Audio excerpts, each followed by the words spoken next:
Eu penso que o Brasil venceu provisoriamente uma etapa de horrores. E por que provisoriamente? A estrutura que produziu o horror brasileiro, ela já vem de muito tempo e ela se mantém. Em 2018, nas vésperas da eleição daquele ano que levou ao poder Jair Bolsonaro, eu publiquei Crise e Golpe, por Boitempo Editorial. Neste livro eu desenvolvi uma ideia filosófica, sociológica e de ciência política que organizou inclusive uma reflexão e implicações políticas a respeito. Eu desenvolvi a ideia de que o Brasil pós-ditadura militar, o Brasil da democratização, que começou em 1985 com o fim do governo de João Figueiredo e o início do governo de José Sarney, mas que teve por marco decisivo a Constituição Federal de 1988. Muitas e muitos na ciência política liam que 1988 havia suplantado 1985, melhor dizendo, que 1988 havia suplantado 1964, o ano do golpe militar. Pois bem, eu desenvolvi em Crise e Golpe uma tese distinta. Minha tese é de que 1964 é o padrão que consolidou a estrutura da reprodução social brasileira. 1988 é uma espécie de espasmo, de momento parcialmente distinto dentro de uma mesma lógica geral. Então, com isto, eu insisti com a ideia de que a base que fomenta a dominação de classes, que a base que fomenta a exploração econômica, as peças do jogo mais importantes estão dadas desde 1964 e elas não foram desmobilizadas, elas não foram alteradas estruturalmente em 1988. Então, com isto, eu dizia que a própria dominação capitalista do Brasil, ela tem um formato que vem daquele período do início da ditadura militar e este formato foi inalterado até a atualidade. Que formato é esse? O domínio econômico do Brasil pelas mãos de grandes conglomerados burgueses e pela mão dos latifundiários. Portanto, um domínio agrário latifundiário do Brasil, de norte a sul do Brasil, um domínio de certos setores burgueses muito ligados ao financismo, ao rentismo. Então, os bancos, os especuladores, tudo isso é um padrão que adveio de 1964, da ditadura militar, porque até então, com Getúlio Vargas, com Juscelino Kubitschek, com João Goulart, a burguesia brasileira era pressionada pelo próprio Estado para um horizonte desenvolvimentista. Então, industrialização, que se tinha até aquele momento, era um outro padrão dentro do capitalismo. Depois nós mudamos e passamos a ter um padrão de ainda maior expoliação, que é o padrão de 64, e esse padrão está muito controlado por bancos latifundiários e outras frações da burguesia. Ao mesmo tempo, na política, este padrão de organização é todo controlado, em última instância, pelos militares, pela força armada. De tal sorte que esta forma de organização social, bancos, especuladores, latifundiários, militares, que se soma também a isso um poder imenso de alguns meios de comunicação de massa, os aparelhos ideológicos que mobilizam o povo para lá e para cá, tudo isso foi gestando um certo formato de organização do país. Este formato passou relativamente incólume à redemocratização, à Constituição de 1988, e levado em banho-maria, ele vinha sendo tocado nos últimos 30 anos, 30 e poucos anos. Pois bem, quando nós vivemos o momento de 2016, o golpe de 2016, o impeachment de Dilma Rousseff, nós observamos que toda esta estrutura que dava base ao país e que sempre aí esteve, ela é levada à tona novamente e nós observamos mais uma vez aqui a condução política do Brasil pelos militares. Nós observamos também um apoio do judiciário a essa condução política dos militares, porque lá na ditadura, lá no golpe, também houve um grande apoio jurídico a todo aquele processo. Nós observamos isso novamente em 2016, a Operação Lava Jato, toda a instrumentação jurídica que apoiou ao próprio golpe, e nós voltamos a ver as mesmas estruturas do país. Então, um país desindustrializado, um país que não está orientado sequer a um capitalismo desenvolvimentista, é um país agrário, um país de monocultura, um país de exportação de produtos básicos, daquilo que nos Estados Unidos se chama commodity, enfim, mercadoria em inglês, e toda esta estrutura, toda esta base, ela então floresce ainda mais e florescem os efeitos desta base.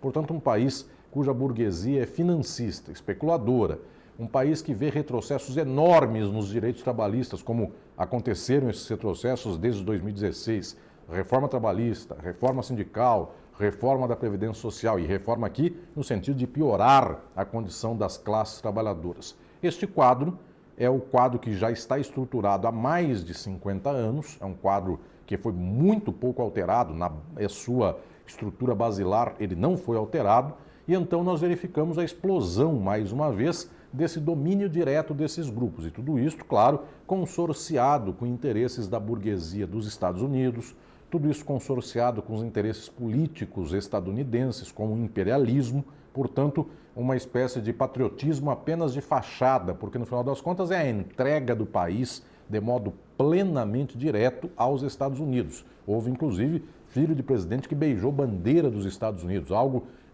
inconcebível e algo miserável mesmo em termos de simbolismo. Então este quadro é um quadro muito amplo, ele veio de muito tempo, ele pouco foi alterado, eu diria que foi muito frágil o progresso advindo da Constituição de 1988 e mesmo dos governos progressistas que daí estiveram empreendendo, promovendo algumas conquistas sociais. A maior parte dessas conquistas foi varrida do mapa quase que imediatamente. Então, esta base que se manteve inalterada, ela gestou o que vivemos nos últimos anos, o que foi o predomínio na organização política, social, ideológica, cultural mesmo da sociedade, o predomínio da extrema-direita. Então, o que tivemos aqui no governo que se findou agora ao cabo de 2022 foi uma certa manifestação de um arranjo social que não é muito distinto, tal arranjo, daquele que se deu em 1964. Os slogans são os mesmos, uma falsa noção de tradição, uma falsa defesa da família por gente que matou o marido, por gente que traía, por gente, enfim, que tem uma vida totalmente desqualificada em termos familiares e que louva a família, por gente que usa Jesus em nome de religião para interesses os mais escusos financeiros. Então, tradição, família, tudo isso era a base da defesa da propriedade privada, num país no qual a maioria nada tem. E então, defesa da propriedade privada é a defesa do latifundiário, é a defesa do especulador. Nós vimos o mesmo quadro, e este quadro foi um descalabro. Por muito pouco, esse descalabro não continua e não aumenta. Então, eu diria que foi por uma espécie de golpe de sorte que, numa eleição, deu-se aí uma maioria eleitoral contra este modelo que estava implantado, e essa maioria muito pequena em termos de diferença em face de uma certa mobilização de massas à extrema-direita. Tanto quanto em 1964 havia mobilizações das religiões, dos setores atrasados da sociedade, dos setores, eu diria, inclusive, toscos e hipócritas da sociedade em favor do golpe militar e da ditadura, e isso alcançou boa parte das massas. Não se pode dizer a porcentagem exata, embora houvesse uma grande resistência contra o golpe, embora eventualmente João Goulart, se tivesse permanecido em luta, como Brizola assim o fez em 61, para garantir a posse do próprio Goulart. Se Goulart tivesse resistido, provavelmente haveria uma parcela expressiva da população brasileira, os setores mais esclarecidos que resistiriam ao golpe. Mas o fato é que o golpe foi apoiado por uma parcela também da população.